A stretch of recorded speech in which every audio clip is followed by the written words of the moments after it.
Canada's women's hockey team rebounds with a convincing win over Finland. Hey everyone, Rob Wong with you. Pleased to be joined by Postmedia's Rob Longley, who is in Milano Cortina covering the Canadian women's hockey team. And Rob, after a tough one against Team USA, Canada wrapping up the round robin with a 5-0 win over Finland. What were your takeaways from this bounce back performance?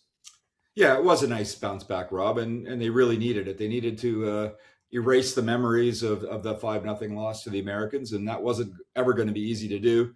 And I think the way that Team Canada is approaching it is essentially from this point on, they've got 8 days and likely 3 games to get prepared for a rematch against the U.S. So today was sort of step one: take care of business, wrap up second place in the pool, and carry on from there. And there were a lot of encouraging things. I thought they were offensively, they were able to get to the puck in more dangerous areas. They only had 23 shots, so it wasn't like it was a dominating performance that way, but they scored 5 times. And the reason they scored 5 is that they were in good position to get good shots off. And I think offensively, that's very important because they had none of that against the Americans. Not only were they shut out, but they never really had any scoring opportunities of significance. So they made a nice bounce back that way.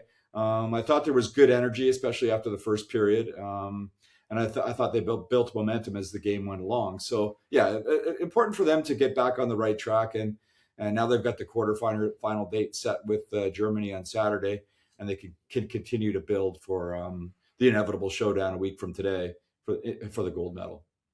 No, even with the play on the ice, the talk around the team continues to be about the status of Captain Marie-Philip Poulin, who missed another game with her lower body injury. It was expected. Of course, she was listed as doubtful heading into this one. But what's the latest on Poulin as Canada heads into this quarterfinal match?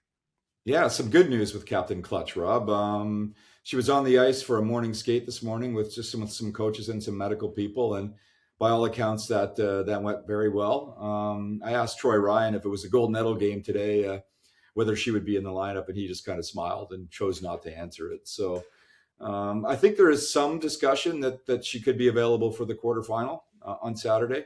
I think more likely they might wait until Monday for the semifinal, but of course they want to get her into as much game action as possible. Team Canada's going to practice tomorrow, and they don't. This group hasn't practiced too much while they're here.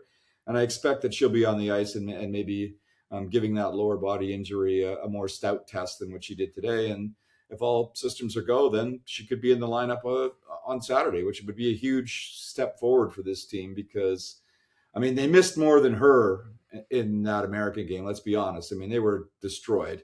Marie-Philip Poulin, at her best, was not going to change the result in that game. But she's their leader. She's situationally, she's good in so many areas: power play, penalty kill, important face-offs. She's the heartbeat of the team, as so many of her teammates say.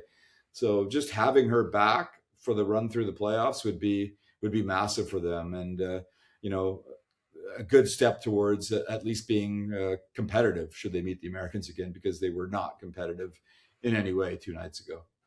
And as you mentioned, look, as great as of a player as she is, not sure how much of a difference she would have made in that game against the U.S., but it's now 7 straight consecutive wins for the U.S. over Canada, Rob, on international play. If we do end up seeing a rematch, which I think we all expect, what kind of adjustments does Canada need to make to, as you mentioned, make it even competitive, as it was not the last time they stepped on the ice? Yeah, so many, really, Rob, and Coach Troy Ryan has talked about that. It's like, after the game on Tuesday, it's like there were so many things that they had to go through. They had to be more competitive in certain areas. They had to get the puck close into the middle of the ice, which is what they did a little bit today. They had to try to at least match the American speed, which is next to impossible to do. This American team is leaps and bounds ahead of what they were 4 years ago in Beijing. So, I mean, it was all right there in front of them. The gap between the two in that game. Now, Canada played poorly. So now it's a matter of, is there enough? Like, they're going to play better. They can't play worse than they did on Tuesday night. But is it going to be enough? Are the Americans that good? A lot of people around here are talking about them being, certainly the best version of an American team, women's team ever to play in the Olympics, but maybe one of the best teams of all time to play in the Olympics. They're young, they're fast, they're skilled, they can play a physical game. You're seeing the benefits more with this team than the Canadian team of what the PWHL is doing. So a lot of work ahead of them to get to that point where they can be competitive. Their mindset seems to be relying on their leadership and their experience, and that will carry you a certain amount of distance. But they're just going to have to be far more competitive on every area of the ice. Good news is elimination games will help sharpen you up that way. Certainly, facing Germany shouldn't be too much of a test, but they're going to have that opportunity to work on some things, and then a much tougher test in the semifinal, whoever they play there, and then they'll get the crack at the Americans again. So, good step forward today. A lot of work still to be done, and still some questions as to whether they're going to be able to match what the Americans have. Well, yeah, still a long road ahead and a lot of hockey left to play here for Canada. But if they want to get back to the gold medal game and defend their title, they'll have to do it starting with the Germans in the quarterfinal on Saturday.